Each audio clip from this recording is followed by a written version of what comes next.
आज हम मध्य प्रदेश के गुना जिले से आई एक ऐसी रिपोर्ट पर बात करने वाले हैं जो सच में अंदर तक झकझोर कर रख देती है। ये सिर्फ एक जघन्य अपराध की कहानी नहीं है, बल्कि ये हमारे पूरे प्रशासनिक और पुलिस तंत्र की एक बहुत बड़ी और शर्मनाक विफलता को उजागर करती है। मतलब जिन पर हमें बचाने की जिम्मेदारी है, जब वही अपनी जिम्मेदारियों से मुंह मोड़ लें तो एक आम इंसान कहाँ जाए। आइए इस दिल दहला देने वाली रिपोर्ट के एक एक तथ्य को सिलसिलेवार तरीके से समझते हैं और देखते हैं कि कैसे एक के बाद एक हुई घटनाओं ने एक बेबस परिवार को दर दर भटकने पर मजबूर कर दिया। इस पूरी त्रासदी को अगर हम देखें तो ये असल में दो अलग अलग स्तरों पर हुई है। पहला, एक मासूम नाबालिग के साथ हुई वो भयानक दरिंदगी जिसने इंसानियत को ही शर्मसार कर दिया, और दूसरा जो शायद उससे भी ज्यादा डराने वाला है, वो है हमारे सिस्टम का पूरी तरह से मुंह फेर लेना। देखिए, जब किसी के साथ ऐसा अमानवीय अपराध होता है तो सबसे पहली उम्मीद पुलिस और प्रशासन से ही होती है। लेकिन गुना का ये मामला हमें दिखाता है कि जब रक्षक ही मदद करने से साफ इनकार कर दें तो स्थिति कितनी खौफनाक हो सकती है। ये सिर्फ एक अपराधी का काम नहीं है, ये पूरे सिस्टम की संवेदनहीनता की कहानी है। आइए इस पूरे घटनाक्रम की शुरुआत से बात करते हैं। 25 अप्रैल का वो काला दिन। देखिए, इस खौफनाक सिलसिले की शुरुआत 25 अप्रैल की दोपहर को एक बहुत बड़े धोखे के साथ हुई। हुआ ये कि बच्ची की मां पास के ही एक गांव में 13वीं के कार्यक्रम में गई ही थी। घर पर वो नाबालिग बच्ची बिल्कुल अकेली थी और मुख्य आरोपी बस इसी मौके की ताक में था। दोपहर करीब 3 बजे वो घर पहुंचता है और एक शातिर झूठ बोलता है। वो उस बच्ची से कहता है कि तुम्हारी माँ ने तुम्हें बुलाया है। अब एक मासूम बच्ची भला क्या समझे। वो अपनी माँ के बुलाने की बात सुनकर बिना किसी शक के उस आरोपी की मोटरसाइकिल पर बैठ जाती है और वो उसे अपने साथ ले जाता है। इसके बाद जो हुआ वो सच में क्रूरता की सारी हदें पार करने वाला था। रास्ते में जब उस बच्ची को धीरे धीरे ये एहसास होने लगा कि वो रास्ता भटक गए हैं और ये रास्ता उसकी माँ के पास नहीं जाता, तो उसने घबराकर सवाल पूछे, लेकिन जवाब में उसे कोई सफाई नहीं मिली, बल्कि उसे बुरी तरह डराया और धमकाया गया। आरोपी उसे जबरन एक सुनसान जंगल की तरफ ले गया और वहां पहुंचने पर एक और भयानक सच सामने आता है। जंगल में उस आरोपी के 2 दोस्त पहले से ही घात लगाए बैठे थे। मतलब ये कोई अचानक हुई घटना नहीं थी, ये पूरी तरह से एक सोची समझी साजिश थी। और फिर उन तीनों ने मिलकर उस बेबस बच्ची के साथ सामूहिक दुष्कर्म की उस खौफनाक वारदात को अंजाम दिया। अब आते हैं इस घटना के दूसरे हिस्से पर, बच्ची को लावारिस छोड़ना और परिवार का उसे पागलों की तरह खोजना। वारदात को अंजाम देने के बाद जब उस बच्ची की शारीरिक हालत बहुत ज्यादा बिगड़ने लगी तो वो दरिंदे घबरा गए। उन्होंने उसे अस्पताल ले जाने के बजाय खुद को बचाने के लिए उसे लावारिस हालत में छोड़कर भागने का फैसला किया। जरा उस परिवार के बारे में सोचिए। माँ लौटती है, बेटी घर पर नहीं है, पूरे परिवार में हड़कंप मच जाता है। वो पागलों की तरह दर दर भटकते हैं। शुरुआत में जब वो मुख्य संदेही को पकड़कर उससे पूछताछ करते हैं तो वो साफ मुकर जाता है, लेकिन कुछ देर बाद घबराहट में वो अपने ही एक रिश्तेदार के सामने सच उगल देता है। और फिर उसी रिश्तेदार से परिवार को ये खौफनाक खबर मिलती है कि उनकी बेटी शिवपुरी मेडिकल कॉलेज के बाहर लावारिस हालत में पड़ी है। लेकिन असली त्रासदी तो अभी शुरू होनी बाकी थी। बात करते हैं बमौरी पुलिस की उस घोर लापरवाही के बारे में।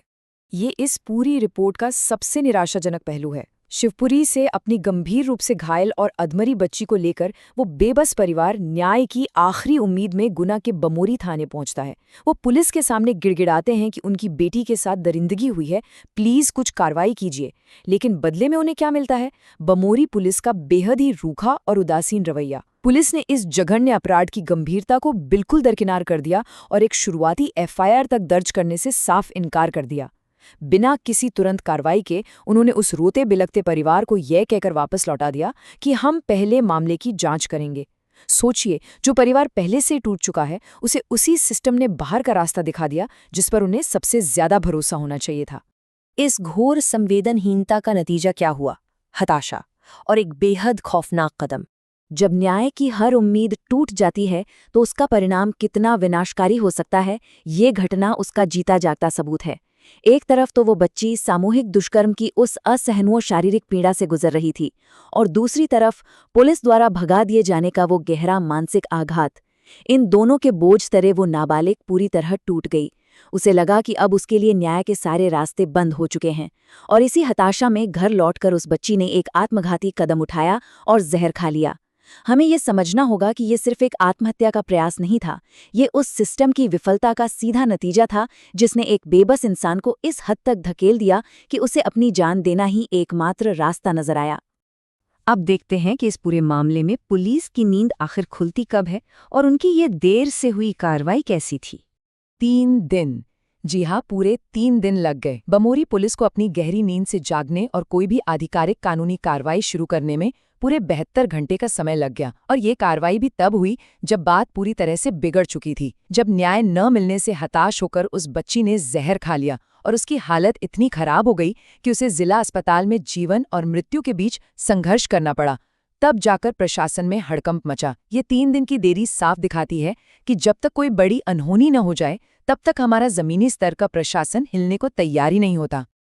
आखिरकार तीसरे दिन जाकर जब मामला पूरी तरह से हाथ से निकल रहा था, तब बमोरी पुलिस ने एक 0 एफआईआर दर्ज की। अब शायद आपको पता हो, 0 एफआईआर पुलिस प्रक्रिया का एक ऐसा जरूरी नियम है जिसमें कोई भी शुरुआती शिकायत बिना अधिकार क्षेत्र या जुरिस्डिक्शन की चिंता किए तुरंत दर्ज की जा सकती है। कहने का मतलब ये है कि बमोरी पुलिस ये काम पहले दिन भी कर सकती थी, लेकिन उन्होंने नहीं किया। खैर, बाद में अस्पताल में एक महिला उपनिरीक्षक पहुंची और उन्होंने उस बच्ची के बयान दर्ज किए, जहां उस मासूम ने अपनी उस नाजुक हालत में भी तीनों आरोपियों के इस खौफनाक कृत्य की पूरी पुष्टि की। अगर हम इस केस की मौजूदा स्थिति की बात करें तो फिलहाल वो बच्ची जिला अस्पताल में अपनी जिंदगी बचाने के लिए एक बहुत बड़ी जंग लड़ रही है और उसकी हालत बेहद नाजुक बनी हुई है। कानूनी तौर पर उसके आधिकारिक बयान अब पुलिस के रिकॉर्ड में दर्ज हो चुके हैं। बमोरी थाना प्रभारी दिलीप राजौरिया के मुताबिक भारी दबाव के बाद अब जाकर आरोपियों को पकड़ने के लिए अलग अलग टीमें रवाना कर दी गई हैं। पुलिस की मशीनरी आखिरकार हरकत में आ तो गई है, लेकिन इस पूरी प्रक्रिया में उस बच्ची और उसके परिवार ने जो भारी कीमत चुकाई है, क्या उसकी भरपाई कभी भी हो पाएगी? शायद कभी नहीं। तो ये सब जानने और समझने के बाद हमारे सामने एक बहुत ही चुभता हुआ सवाल खड़ा होता है। जब कानून के रक्षक ही न्याय देने में इतनी देरी करें या मदद करने से ही इनकार कर दें, तो क्या ये पूरे सिस्टम की एक बहुत बड़ी और बुनियादी विफलता नहीं है?